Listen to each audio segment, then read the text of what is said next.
Hello everyone, welcome to all in next class. Dear student, today we will study the next topic electric shocks. In previous chapter we have studied that what are the safety we should follow at home. हम जब घर पे होते हैं तो क्या क्या उसमें एक्सीडेंट्स कौन कौन से एक्सीडेंट्स हो सकते हैं और इन एक्सीडेंट्स को से कैसे बचा जाए, इन चीज़ों के बारे में हम लोग डिस्कस कर रहे थे, जिसमें कि हम लोगों ने पढ़ा फॉल्स के बारे में, फायर्स के बारे में, और जो तीसरा जो आपका एक्सीडेंट्स है वो है आपका इलेक्ट्रिक शॉक्स, जो जनरली जो है घर पे इस तरह के एक्सीडेंट्स हो जाते हैं. Many fires are the result of faulty और इनएडिक्वेट इलेक्ट्रिक वायरिंग. देखिए, बहुत सारे जो घरों में फायर्स या आग लगने की जो घटनाएं हो जाती हैं वो एक्चुअली क्या होता है कि गलत तरीके की जो इलेक्ट्रिक वायरिंग होती है उन चीज़ों की वजह से होती है. दूसरा, if electric gadgets like toasters, irons, kettles etc are defective और not handled carefully they may prove to be dangerous. इसके अलावा कुछ इलेक्ट्रिक गैजेट्स होते हैं जिनका हम यूज़ अपने घरों में अक्सर करते हैं, जैसे कि आयरन होता है, टोस्टर्स होते हैं, केटल्स होते हैं. ठीक है, अगर ये डिफेक्टिव हैं, मतलब ये ख़राब हैं, इसमें कहीं क्रैक्स हो गए हैं, इसके प्लास्टिक कवर्स कहीं हट गए हैं, ठीक है, या हमें इनको यूज़ करने का प्रॉपर जो है तरीका नहीं मालूम है, तो ये हमारे लिए डेंजरस मतलब ख़तरनाक हो सकते हैं. They can cause severe electric shock और cause fire in the house. इनकी वजह से क्या होगा कि इनकी वजह से जो है हमें इलेक्ट्रिक शॉक लग सकते हैं या फिर हमारे घरों में आग लग सकती है. ओके, तो अब इन सभी चीज़ों से बचने का क्या तरीका है, आइए जानते हैं. To avoid such electric shocks, the following measures should be taken. ठीक है, अब हमने ये जाना कि क्या क्या जो है इलेक्ट्रिक शॉक कैसे लगता है. अब इनको रोकने का, ये इलेक्ट्रिक शॉक न लगें, इसके लिए हमें क्या करना होगा. पहला, नेवर टच इलेक्ट्रिकल फिटिंग्स और एप्लायंसेस विथ वेट हैंड्स. पहला काम तो ये करना है कि हमारे घरों में जो इलेक्ट्रिकल फिटिंग्स होते हैं, एप्लायंसेस होते हैं, उनको कभी भी वेट हैंड्स से टच न करें. वेट हैंड्स का मतलब क्या होता है? वेट हैंड्स का मतलब होता है गीले हाथों से. ओके. दूसरा, the switches should be turned of. जो स्विचेस लगे होते हैं हमारे घरों में उनको क्या करिए, टर्न ऑफ कर दीजिए, बंद कर दीजिए. Before touching heaters, lamps etc. जब आप लैंप्स को, हीटर्स को टच करने जा रहे हैं तो क्या उससे पहले आप क्या करिए, जो स्विचेस हैं उनको टर्न ऑफ कर दीजिए. ठीक है. In case you get a shock or notice a spark, अगर कभी आपको शॉक लगा या आपने महसूस किया कहीं पे स्पार्क हो रहा है, तो क्या करना है आपको, turn off the main switch immediately. तुरंत जा करके जो मेन स्विच होती है आपके घरों में, अब सभी के घरों में एक मेन स्विच होती है, उस मेन स्विच को क्या करिए, टर्न ऑफ कर दीजिए. ठीक है. उससे क्या होगा, इलेक्ट्रिक जो सप्लाई हो रही है वो ब्रेक हो जाएगी. ठीक है. और आपका जो स्पार्क वाली प्रॉब्लम थी, ठीक है, उसको जाके आप देख सकते हैं. किसी को अगर शॉक लग गया है तो मेन स्विच ऑफ करिए, तो वो जो है वो जो शॉक लगने की वजह से कभी कभी क्या होता है कि वो छोड़ते नहीं है करंट. कभी लगता है तो आदमी उसमें टच हो जाता है, हाथ अगर कहीं टच हुआ है उतना तेज़ उसमें वो लगता है कि वो खींच लेता है और छोड़ता नहीं. तो ऐसी कंडीशन में क्या करना है कि जो मेन स्विच होती है उसको ऑफ करना है. ठीक है ना. Never put switches on while you are standing on a wet floor. कभी भी आप अगर फ्लोर मतलब फर्श होता है, वेट फ्लोर्स पे अगर आप खड़े हैं तो कभी भी वेट फ्लोर पे खड़े होकर के स्विचेस को ऑन या ऑफ कभी नहीं करेंगे. Okay, very good. नेक्स्ट बेटा, जब हम घर पे होते हैं तो एक एक्सीडेंट और होता है, वो है पॉइजनिंग. ठीक है.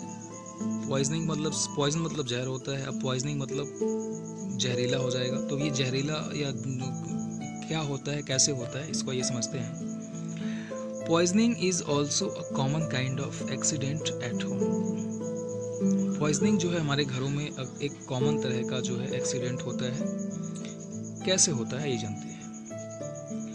इट कैन बी अवॉइडेड, इसको हम अवॉइड भी किया जा सकता है। हमारे पास इसको रोकने के बहुत सारे तरीके हैं। क्या क्या तरीके हैं, आइए उनको हम जानते हैं। Household detergents and disinfectants such as ammonia, phenyl, dyes and insecticides should be kept away from the reach of children। देखो हमारे घरों में क्या होता है कि ना, हम बहुत सारे पॉइजनस चीज़ों को, पॉइजनस मटेरियल्स को यूज़ करते हैं। अब ये पॉइजनस मटेरियल्स कहाँ होते हैं, जैसे हम लोग के घर में अमोनिया होती है, फिनाइल्स होते हैं, डाइज होते हैं, इंसेक्टिसाइड्स भी हम लोग रखते हैं घरों में, है ना। जैसे मच्छरों को भगाने के लिए हमारे पास मोर्टिन्स वगैरह होते हैं, ठीक है। इन सभी चीज़ों को क्या करना है, बच्चों से अलग रखना है। जो बच्चे होते हैं ना, ये जो है बच्चे बड़े शरारती होते हैं। जैसे आप लोग जो है ना बड़े शरारती हो, ठीक है, तो आप लोगों की से या जो छोटे बच्चे हैं उनसे जो है इन सभी चीज़ों को दूर रखना है। हालांकि आप लोग इतने समझदार हो गए हो कि अब इसको जो है टच नहीं करोगे, लेकिन कुछ छोटे बच्चे होते हैं ना, उनको पता नहीं होता है, वो लेके खेलने लगते हैं और खेलते खेलते कभी क्या करते हैं, उसको मुँह में डाल लेते हैं, ठीक है। और ये जो है क्या होता है, फिर पॉइजन होता है, उससे जो है उससे जान का भी खतरा हो जाता है, ठीक है। दूसरा, all medicines should be clearly marked and kept away from children.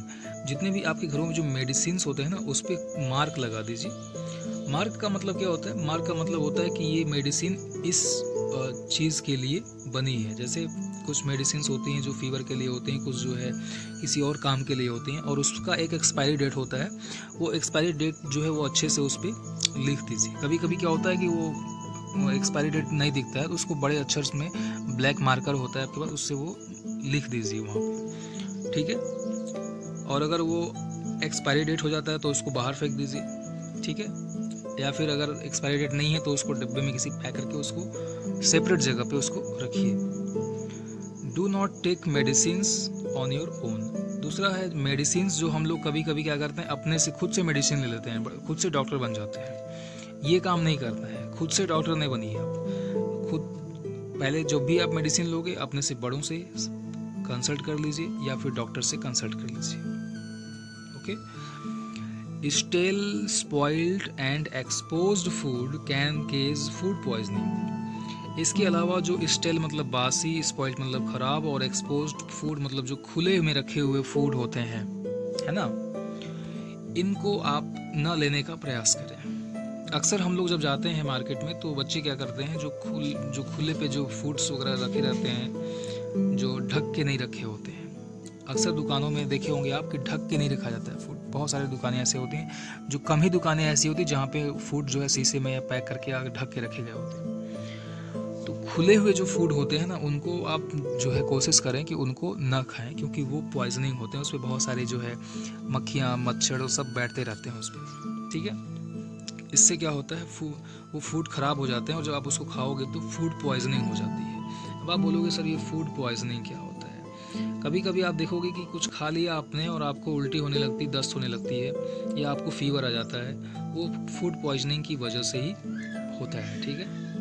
तो इन सभी चीज़ों से बचने के लिए हमें क्या करना चाहिए, हमें पहली चीज़ कि हमें खुले में जो रखे हुए फूड हैं उसको ना खाएं आप, ठीक है, ओके। तो ये आपका पॉइजनिंग से बचने का तरीका हो गया। क्या क्या तरीका हो गया, पहले चीज़ कि हाउस में रखी जो डिटर्जेंट्स, फिनाइल्स हैं, इनको आप सेपरेटली रखें। जो मेडिसिन होते हैं उनको जो है बच्चों से दूर रखें, उस पर मार्क कर लें, ठीक है। कभी भी मेडिसिन को खुद से ना लें, बड़ों की सलाह से लें। और जो फूड होते हैं वो बासी फूड ना हो, स्टेल ना हो, स्पॉइल्ड ना हो, और जो खुले में रखे फूड हैं उसको आप ना लें, ठीक है। तो हम जो है पॉइजनिंग से बहुत हद तक बच सकते हैं, ठीक है ना। दूसरा जो टॉपिक है, सेफ्टी ऑन द रोड। अब देखो, अभी हमने जो पढ़ा सेफ्टी घर के लिए, कि हम घर पे रहें तो हम किस तरह से सेफ्टी, कौन से सेफ्टी रूल्स को फॉलो करना है। अब हम जब रोड पे चलते हैं तो आपको पता है कि एक्सीडेंट्स जो है वो कहीं भी हो सकते हैं, घर पे भी हो सकते हैं और रोड पे भी हो सकते हैं। अब जब हम रोड पे चल रहे होते हैं तो वहाँ पे क्या क्या सेफ्टी फॉलो करनी है, आइए उसको जानते हैं। पहला तो है कि always walk on the footpath और पेवमेंट। जब भी आप चलें तो हमेशा फुटपाथ से चलें या फिर पेवमेंट, मतलब जो पैदल चलने का जो रास्ता होता है वहाँ से चलें आप। दूसरा, always cross the road at the zebra crossing, pedestrian crossing. ठीक है, जब भी आप रोड क्रॉस करें तो आप हमेशा जेब्रा क्रॉसिंग से रोड क्रॉस करें, या जो कहीं पेडिस्ट्रियन क्रॉसिंग बना हुआ है तो वहाँ से आप रोड को क्रॉस कर लें। ठीक है, अगर वहाँ पे जेब्रा क्रॉसिंग नहीं है, सपोज दैट, ठीक है, तो आपको क्या करना है, look to the right then to the left. एक बार राइट देखना है, एक बार लेफ्ट देखना है, then to the right again, फिर एक बार राइट ध्यान से देखो आगे, and cross only when the road is clear. और जब रोड एकदम क्लियर हो तो ही रोड आपको क्रॉस करना है। ठीक है, ये है आपका जेब्रा क्रॉसिंग, ये है आपका पेवमेंट या पेडेस्ट्रियन क्रॉसिंग। ठीक है, ओके।